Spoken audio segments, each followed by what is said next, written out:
Hey, what's up guys? Welcome to the video, and I have to get right into it. There's no time for previews or anything like that, so let's get into Elbis.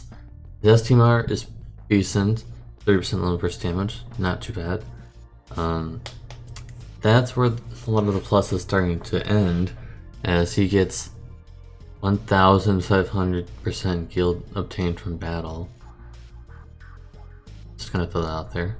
200% TDH, 100% stone killer, killers for stone, and also I think he's a low burst chainer. He's a fire damage dealer, of course, because of his great sword, of course. I think his low burst is okay, and that's about it. There's almost nothing about him. He's a Stardust Ray chainer, I think, fire, that stacks, but he doesn't really do anything.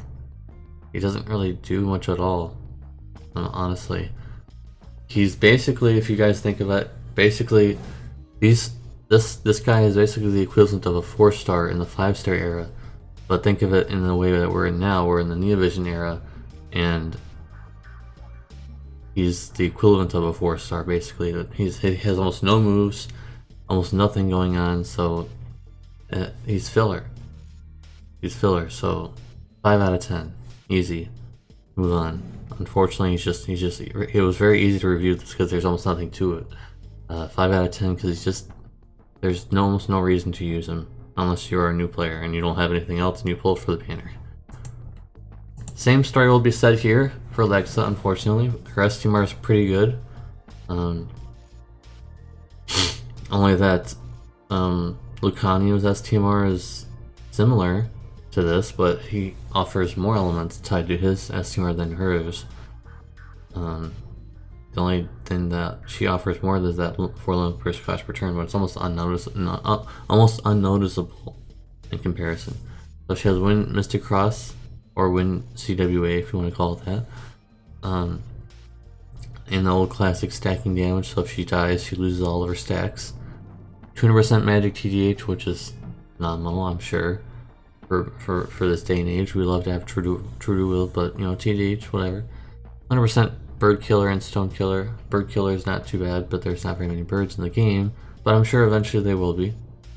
And 1500% guild obtained by battle. Okay, no quadcast, and yeah, they're treating 5 stars like 4 stars. I mean, it's very obvious. These two units that I just reviewed are very mediocre. 5 out of 10. Very easy. They're not as bad as Manure though. Manure is bad. So moving on to Nalu. Someone I was looking forward to, because thunder damage dealers are very rare. Bolting Strike and Thunder, and also Stardust Ray chaining in her Neovision upgrade. She can give. This is a very unique thing that might change some things around, like Tifa, for example. This could be a really good combination if you need a Thunder finisher. You could give 50% low burst damage and also Thunder Imbue to one ally as a cooldown, I think. Or maybe it's not. I don't remember if it's a cooldown or not. But if it is, even if it is, I mean, that seems pretty insane. You could literally turn on Tifa.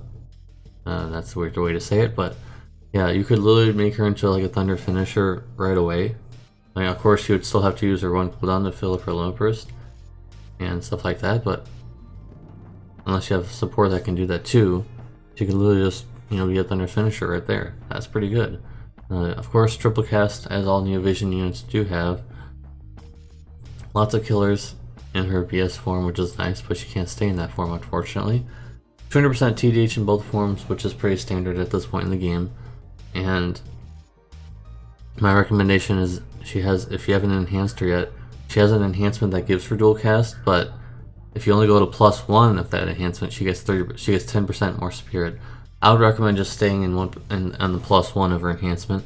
And also, she has another enhancement that gives her some some attack buff. But I would not worry about her other 2 enhancements. They're really old and useless at this point. So yeah, that's kind of where the positives started to go away, though. Unfortunately, she does have a few cons. Number 1, she can't stay in her Bolt Ray Shift form for very long. Only 3 turns, and her mods are kind of low, so you have to use one of her cooldowns to get her mods up. And Her normal form has no attack buffs, other than like a move that gives like 100% attack buff. That's not even worth it.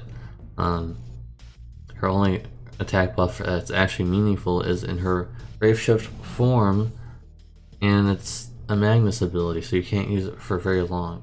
You can only use it a certain number of times. So rotation is down below, which I think is good enough.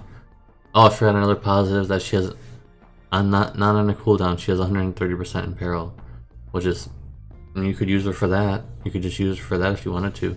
And she can Brave Shift on turn 1, so you could turn 1 do 130% in peril, so that's decent. For my score, oh my goodness.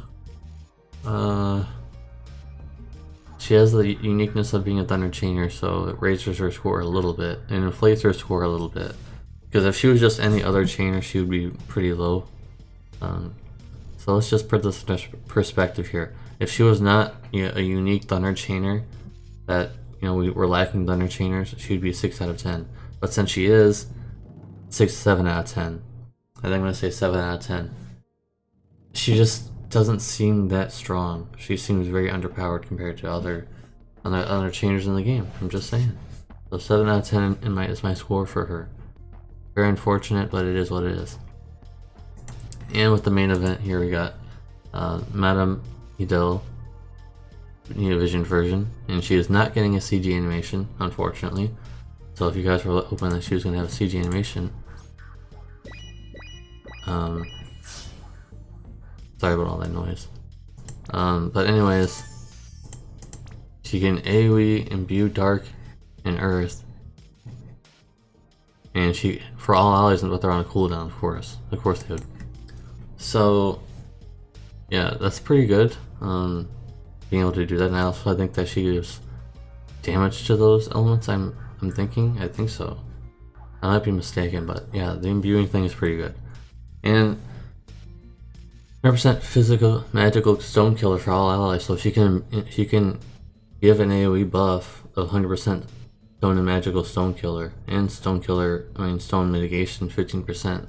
Bone can already do that, but she can't give 100% killers. She only gives 75, so it's a direct power creep. She's a Dark and Earth starters her chainer. She has okay mods, not the best, and her Brave Shift form is a much more of a callback to her normal, like her 5-star version, where she could get more mod buffs as turns go by. On turn 12, she has like an insane, stupid finishing move type mod boost ability thing. I mean, by turn 12, I think the fights are usually over by turn 12, so I don't know. Unless you're like you're fighting something, like, I don't know what even lasts 12 turns other than like the newest trials. So yeah, so her Brave Shift form is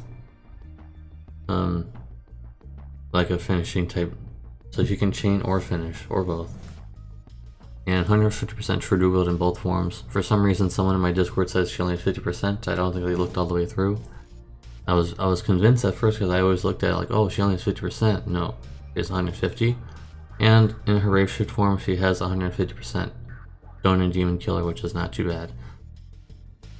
There are some negatives. No 6x cap.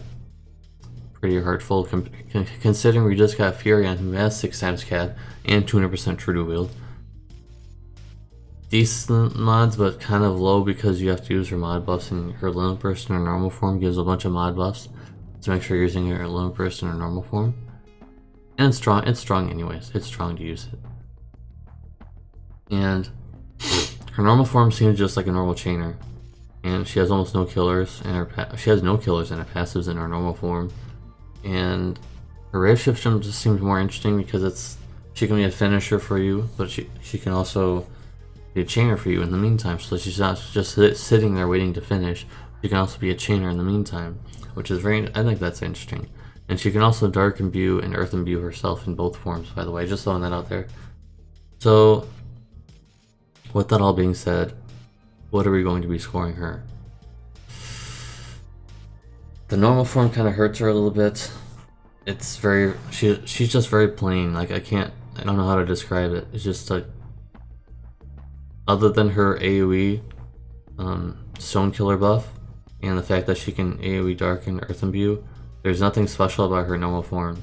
Everything is much more raising the roof basically in her Brave Shift form, which of course since she's a new unit she's able to stay there permanently as long as she wants until you want to shift back. So think of her Brave Shift form as like a new age version of her old 5-star form. If you guys are, a lot of you are probably very familiar with that. So I'm going to be scoring her 8 out of 10, which is above average score. Remember guys, 7 out of 10 is the average score for me. That's my average score. Now it might not be average score for everybody's review, like for other things like game reviews and things. 7 out of 10 for them might be a much higher, but for me, in the scale of things, 7 out of 10 is very average, so 8 out of 10 is above average. That's just a simple explanation. So, hope you guys have enjoyed this review. I know it was very quick because a lot of the units were kind of filler and way too easy to review. But if you watch all the way to the end of this video, I've got a treat for you again, just like I did with the X-Star one. We have a treat for you guys. So let me go ahead and get that going. So Sol finally got his CG animation. Finally, after all these years, he finally has a CG animation, and let's see what it is. I'm the first time seeing it myself. So it is not grotesque because he's literally has like space inside of him, I guess. Okay, this is, he literally like just, I don't even know what to even say about that. Like, how do I even explain this in words? How is this explainable in words right now? I don't even know what's going on. He's pushing the moon into the sun and using it as a power to attack with. That's like,